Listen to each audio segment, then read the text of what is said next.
Paulo, Pode falar. quando eu me valho do esforço, da vontade, da determinação, e isso sem que eu saiba, eu tenha consciência, isso no fundo torna-se uma atividade egocêntrica? Não é que é egocêntrico, é padrão. É automático. Você consegue perceber isso? É um padrão automático que você ou adquiriu ou foi condicionado. Ou é um condicionamento que você teve inconscientemente ou um condicionamento que você mesmo se colocou nele, entende? Você consegue perceber ele em atividade? Esse padrão?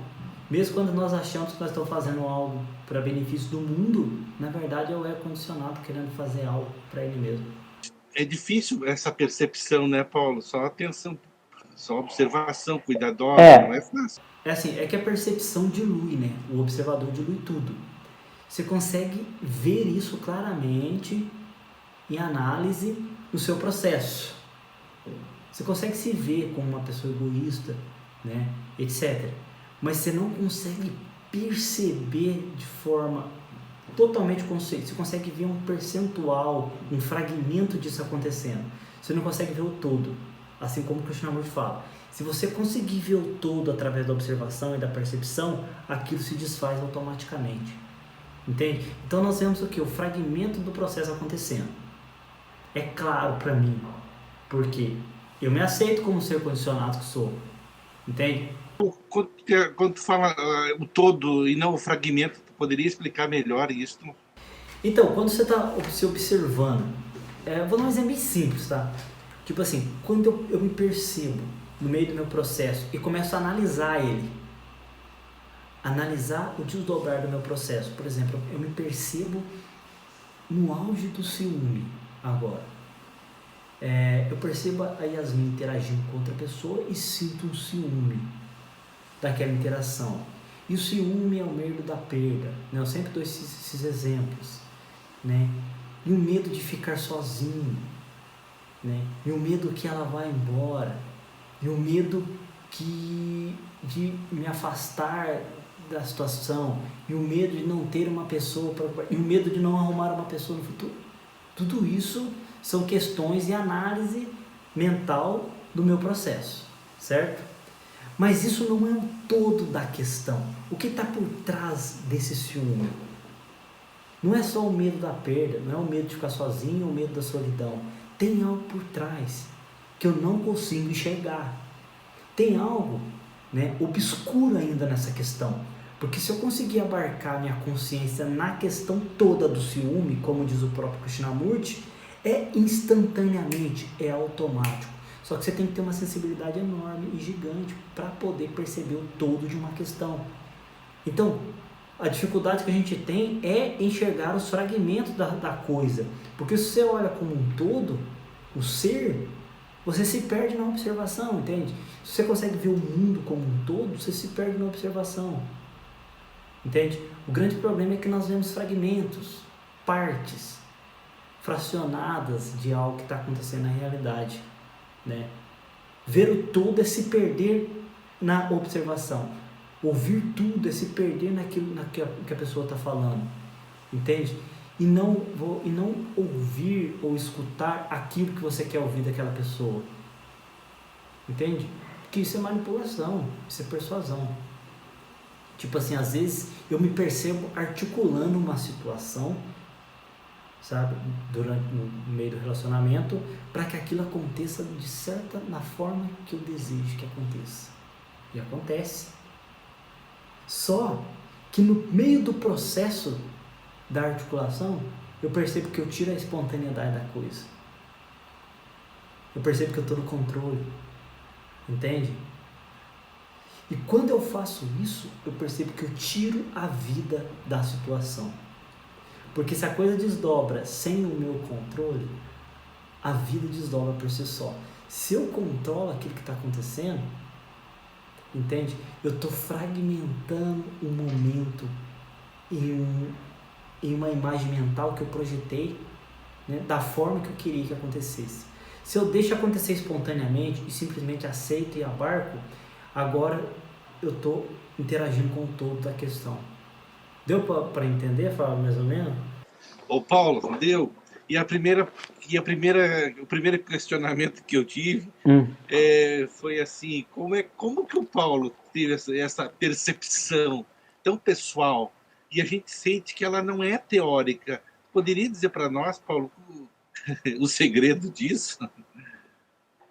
Porque Paulo é fantástico, assim, esse percebimento dos detalhes que nos cerca e que é nosso, né? Uhum. Quer dizer, não ter escolha, não ter distração, não ter, não controlar. Olha, é fantástico isso. A gente não consegue perceber. Isso é tão forte em nós que a gente não percebe isso. Ah, eu não sei falar, viu, Flávio, sinceramente, mas ó, uma coisa que é um fato pra mim, que eu percebo a diferença. Eu acho que é devido assim que você vai fazendo esse trabalho de desconstrução, o que acontece é que isso vai sendo quebrado e as percepções vão aumentando. Então eu acho que não tem um segredo, mas assim, se eu pudesse falar qual que é o seu segredo, sabe o que eu percebo?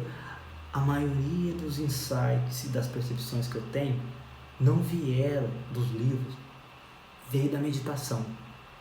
É muito louco, sabe? Veio dos momentos de silêncio. Assim como o Dada falou na live, né? Que chega um momento que você vai tendo insight, vislumbre da realidade sem tocar no livro. Você tem conhecimento de um livro todo sem tocar nele. Quando o Hélio Couto falou na palestra dele lá, eu falei assim, tá viajando. Será que agora eu tenho que parar de ler e tal? Só que nessa época eu ainda meditava, eu não mergulhava dentro. Quando eu comecei a mergulhar mais dentro de mim mesmo, e em camada mais profunda da mente, eu tinha vislumbres e insights assim incríveis, sabe? Eu acho que a diferença é a entrega mesmo, sabe? De coração, é você querer isso mais que tudo, sabe? Você dá mais valor para isso mais que tudo na vida. E teve um momento da minha vida que eu dedicava 24 horas a isso, entende? Eu entregava de todo o coração a isso. Eu não tinha mais saída, mas eu estava no auge do desespero, entende? Eu acho que o desespero, o sofrimento é a chave, porque assim, você não tem o que fazer mais. Eu acho que é isso, sabe? Eu acho que é paixão, é você entregar o coração mesmo. E você, é assim, ó, eu tenho essa convicção dessa realidade e eu busco ela independente do que me falam ou independente das teorias e das ideias, entende? Porque é uma convicção interna. Então nada vai tirar disso, só a morte, entende? Mas enquanto eu puder fazer um movimento de sentir, de observar e estar atrás disso, ninguém tira mais, é uma convicção, é um caminho que não tem mais volta. Você sente no seu coração, entende? Aí fica assim, fica algo que você não sabe, mas é verdadeiro para você, e alguém fala, mas como simplesmente é. Não tem algo, não é algo que eu tô fixo nisso, entende? Igual os mestres comentam, mas que eu vivo esporadicamente, entende? E que eu sinto ser real. Eu acho que isso que é importante. Você sente, você faz qualquer coisa, sabe? É igual aqueles caras que quer passar num concurso e todo mundo fala, você não vai conseguir. E ele vai contra todos os limites, ideias, vai contra todas as estatísticas e consegue. Sabe? Aquele cara que fala pra família assim, eu vou ser alguém na vida, vou ser presidente dos Estados Unidos. E a avó e o pessoal dando risada, a história do Obama, né? O menino humilde, da periferia, não, eu vou ser presidente dos Estados Unidos. Todo mundo dava risada dele. E olha onde que ele chegou. Entende? Então, o Napoleão Hill falava no livro dele, um homem com uma forte convicção, a convicção é a maior energia que existe. Se a pessoa sente algo, independente das situações, ele segue atrás dessa convicção, é inevitável que isso aconteça. E hoje, foi mais interessante na caminhada eu senti isso, sabe? Eu senti que é inevitável que algo aconteça quando você entrega o coração para aquilo. E o mundo está cheio de exemplos disso. Entende? Contra todas as estatísticas, contra todas as leis, contra tudo, o universo está contra a pessoa, e a pessoa vai, supera as adversidades e chega no ponto que ela não mentalizou, mas que ela sentiu no coração dela. É isso.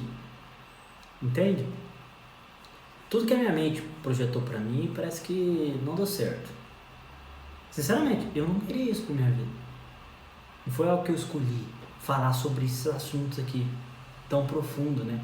Falei assim, não quero virar mais um guru espiritual, não quero mais falar sobre isso, nem vou, entende? A ideia é que assim, você não escolhe o caminho mais. Ô Paulo, assim, ó, é, assim, hipótese alguma, tu não tem esse perfil de guru, viu? O que tu tem, assim, a tua grande qualidade, eu vou te dizer, tu nos faz despertar e buscar a própria autonomia e independência. Isso é fantástico. Tu não quer imaginar. E tu tem, assim, tu passa uma honestidade, algo verossímil, sincero, uma inocência. É bem aquilo que Krishnamurti fala, né? Não há como percorrer esse caminho se houver contradição. Não há como. Não, ele não resiste à mentira. E ele não se sustenta pela mera palavra, né? Isso é belo, cara. Isso é belo. Parabéns, viu, Paulo? Gratidão pelas palavras aí. E é uma coisa que às vezes eu não fico triste, né? Por eu perceber e ser sincero com as pessoas ao meu redor, porque é isso que eu sou sincero. Você percebe esse condicionamento? Eu também percebo, mas eu não consigo desfazer dele. Isso magoa as pessoas, sabe? Porque assim, elas têm uma imagem daquilo que eu deveria ser como pessoa ou como umas coisas que é bom. Nossa, mas você não medita tanto? Sabe, umas coisas assim? Você medita pra quê? Quantas vezes eu já ouvi isso da mãe? Né? Por que você medita, você age dessa determinada maneira, você tem essa postura em determinadas coisas? O que adianta esse caminho que você está percorrendo? Entende? Só que hoje, antes eu perdia tempo discutindo sobre isso, ou falando, ou me justificando. Hoje eu não justifico mais. Eu simplesmente sou o que sou, né? Lutei contra mim mesmo muito tempo da minha vida. Eu ia contra isso. Eu queria ser uma pessoa melhor do que isso, mas eu não consegui. E eu tenho certeza que se eu continuar isso por mais 10 anos, eu não vou conseguir se eu não mexer na estrutura, se eu não olhar para a estrutura, entende? Por isso que eu percebo que esse caminho que você deixa o seu lado negativo, lado sombrio, lado negro de lado, e vamos começar, né, sei lá, se hipnotizar com as coisas boas do mundo, ou tentar fazer o bem, etc., achando que isso vai desaparecer com aquilo que você é realmente, isso pra mim é uma ilusão. Por isso que o Krishnamurti ele é tão assim, cortante nas palavras dele. Ô Paulo, por isso assim que eu também cheguei à conclusão que não tem saída se não for esse processo. Não existe, não tem. Porque a saída que está, que é dita a saída cultural, religiosa que está aí, é a estrutura que alimenta o próprio cérebro animalesco, viciado, cheio de hábito. E tem que romper com isso, uma nova energia, me parece que é isso, né? Exatamente. Tem que ser uma nova energia para fazer isso. E essa energia surge da percepção total daquilo que é, entende? De você abarcar a questão como um todo. Quando você olha o todo da questão, isso tem que desaparecer. O grande problema é a nossa visão fragmentada. E o que faz nós termos essa visão fragmentada são os condicionamentos que fazem nós enxergarmos parte da coisa, parte daquilo que é, entende? Porque assim, se você tá com um óculos escuro, né, com bastante neblina na frente, você não vai enxergar nada. E esse é o fato. Nosso condicionamento é como se fosse um óculos escuro e ainda com neblina. Você tirou aquele óculos, você viu toda a questão, você consegue enxergar aquilo que é de fato, entende? Então é isso, é a quebra gradual que eu percebo que é assim que acontece, dos condicionamentos. E nessa quebra gradual você vai conseguir enxergar os fatos como um todo, não fragmentado, não parte do fato daquilo que nós somos. Isso vale para aquela questão que você trouxe, eu falo, dos como enxergar, né, o todo e não o fragmento. Tem que limpar, tem que ir quebrando, né? E o próprio processo faz isso acontecer naturalmente, entende? E é bonito isso, tipo, porque, né, a maioria das pessoas é engraçado, é muito engraçado, sabe por quê? Porque mesmo as pessoas que estão, entre aspas, dormindo, elas sabem, elas sentem elas vibram a futilidade do mundo. Elas sabem que tem algo de errado, mas elas não se questionam. Elas aceitam e preferem ficar na zona de conforto da frustração, do condicionamento, da aceitação, da crença, entende? Elas sentem que tem algo de errado, mas elas não vão além. Eu não quero mexer nisso, porque se eu mexer vai dar trabalho. Você entende? Por que é mais gostoso você ficar com uma crença? Por que é mais gostoso você ficar com um problema? Por que é mais gostoso você não se preocupar com esse tipo de coisa? Ela sabe que tem algo de errado, mas ela não quer mexer nisso porque vai piorar. Sabe aquele negócio de na merda, quanto mais mexe, mais fede? É isso. E é verdade. Porque quando você vai aprofundando, você chega num ponto e fala assim, putz, e agora? O mundo já caiu por terra, tudo já caiu por terra. Eu percebo o meu mecanismo condicionado daquilo que sou. Como que eu saio disso? Entende? Só que eu não quero mais uma resposta para isso intelectualmente. Eu quero viver e descobrir por mim mesmo agora. Eu já vi casos de pessoas que chegam nesse ponto, né, assim, de realmente se descobrir, né, nessa consciência, se desvincular da personalidade e entrar em depressão. É muito comum, sabia? Mas a depressão é identificação, porque o próprio processo ele faz a quebra. Então não, é uma hora que você fala, que você, quer dizer, são crenças, óbvio, ainda na pessoa, né? Apesar dela conhecer, ela começa a entrar nesse processo, apesar dela conhecer esse outro lado, saber que tudo aquilo que eu fiz, e para que tudo? Então, tudo que eu programei, que eu estudei, não vale nada, nunca valeu nada, não é nada. E aí, daí para frente, né? Ela vai ter que se reconstruir nisso, e é um novo processo. Sim, mas a depressão é a própria crise iniciática. E a pessoa nem começou ainda, você entende? Ela nem começou, ela está no processo intelectual ainda. Por isso que ela não entrou ainda no processo. Daí a depressão vem porque ela é a própria crise iniciática. Ela vai fazer você dar o próximo salto. Ela vai fazer você ir a fundo. Ela vai fazer você entrar dentro de si mesmo e se perceber. E aqui a discussão vai acontecendo, né? Eu percebo isso para mim, é claro. Por quê? Porque eu passei por tudo isso. E eu passava por depressão, por ansiedade, por crise de pânico e etc. Hoje isso para mim não existe mais. Eu percebo a frustração, eu percebo a depreciação, agora que não chamo mais de depressão, eu percebo a ansiedade, mas isso não me consome a minha energia, entende? Porque existe uma certa consciência que me protege e que a própria observação faz aquilo dissipar pelo menos um pouco. Agora, se fosse anteriormente, eu ia ser consumido por aquilo, ia perder noite de sono, ia ficar perturbado, porque me perturbava, tinha um momento de perturbação mental mesmo, entende? É diferente. É a mesma ansiedade, a mesma depressão, só que agora com nenhuma ou pouca identificação. Em alguns momentos nenhuma, em outros momentos pouca identificação. Entende? Então essa pessoa, ela nem entrou no processo, porque quando entra, né? E eu percebo gente no curso, que passaram pelo curso, que nem entraram no processo. E outros que entraram.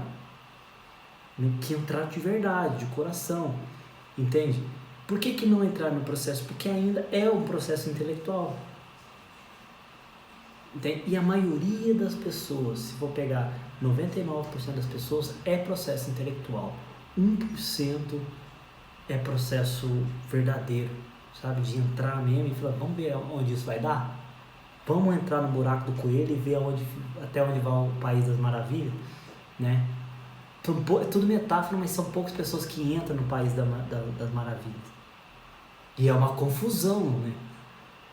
É confuso, né? Então, assim, é confuso, mas de certo modo é libertador. Você descobre que tem que haver algo além disso. Tem que haver. Não pode ser só isso, sabe? Eu falo, tem que haver algo além dessa estrutura que nós somos. E aí, você pega a energia, dos mestres que falam isso com tanta convicção, com tanto amor, que mexe com o coração de todo mundo, e você tem um certo vislumbre disso, pronto, você não precisa mais de nada, agora você vai fundo. Você precisa só de um único vislumbre. E às vezes chega assim do nada. É uma coisa assim muito... Às vezes pode ser uma coisa muito pequena. Eu quando não tinha conhecimento quase nenhum, eu tive o maior vislumbre. Eu tinha uma entrega interior. Eu tinha. Esse querer, já tinha sofrido também, infância, tudo, mas esse querer, né? Eu acho que isso é... Só que eu não tinha outra parte, de conhecer a mente, de conhecer essa né? E eu fui para o outro lado. Eu falei, eu tenho que conhecer esse outro lado, eu tenho que... Como eu vou viver? Como eu vou sobreviver? Olha a minha... E aí que eu entrei do outro lado. Sim. E aí, quer dizer, tudo aquilo que eu tinha conhecido, que estava leve para mim, o mundo tinha outra cara, eu achava até que eu era uma ET no mundo, mas eu não cabia aqui dentro, porque eu não tinha o conhecimento para viver isso. Eu tinha que fazer o outro caminho também, para unificar esses dois. Sim. Você entendeu? Sim. Com certeza. Não, isso é um fato. Mas isso eu percebo assim que a maioria das pessoas que estão nesse estudo. Por exemplo, assim, hoje eu olho para a Joana aqui, eu vejo outra Joana do começo do estudo. Outra, totalmente outra pessoa, outro ser, entende? Juro, não, sem brincadeira. Você percebe assim, houve uma quebra em algum momento. Eu não sei como, não sei quando, eu só sinto que houve. Entende? Mas assim, com todos, com a Fátima também, né? Que eu falo com a Fátima e com a Joana, por quê? Porque elas eu tenho mais contato, né? Eu converso mais, né? Com as pessoas que eu converso mais, é meio perceptível. Mexeu com todo mundo de uma maneira muito, claro, nossa, com certeza, entende? Às vezes tem momentos, eu já comentei aqui, que eu tô desestruturado, acabado, cansado, fraco, sem energia. Eu entro numa mentoria, eu sou recarregado. E eu percebo que não é uma presença que vem de mim, é uma presença que vem do outro. Sabe? Na hora, eu entro em ressonância com aquilo com muita facilidade. Porque é o que existe dentro de mim, mas está apagado. E quando existe dentro de você, você entra em ressonância, é muito fácil. Por isso que você pega uma literatura espiritual e você corta o seu coração. Por quê? Tem uma centelha ali que ressoa. Tem uma sensibilidade ali, tem uma janelinha aberta. Agora tem pessoas que pegam isso, pegam o Krishnamurti e falam assim, pô, esse cara que tá ficando é louco. Esse velhinho aí tá delirando na maionese. Entende? Pega uma literatura sagrada assim, espiritual, e dá risada. E são pessoas muito intelectuais que fazem isso. Entende? Por que isso? Porque não tem nenhuma abertura ali. Não tem algo que ressoa. E se não tem algo que ressoa, pode sentar do lado do Ramana, do Joel, de qualquer mestre. Pode acontecer uma cura na vida dele. Pode ser curado de qualquer doença que seja. Ele vai preferir falar que foi sorte. Entende? Do que aceitar o fato, né, do que aconteceu algo, um milagre atemporal ali, instantâneo. Entende? Então, assim, você percebe a modificação da estrutura das pessoas é instantânea, sabe? E é uma coisa assim que não dá para falar, isso é do Paulo, isso é da Mirella, isso é da Joana, não. Isso é a presença, e a presença não é de ninguém. E quando eu penso que ela é minha, eu já perdi ela. Entende? Então, assim, é uma coisa muito sutil. Nossa, eu até acredito tanto, sabe? E às vezes porque assim, várias vezes eu tentei usar isso. Tentei usar de forma de articular, não de usar pro ego, mas às vezes para ajudar o outro, e eu me ferrava. Porque não é eu que faço o trabalho. E demorou um tempo para me entender isso. Entende? Às vezes eu tentava usar isso também para harmonizar algo na minha vida ou na vida das pessoas.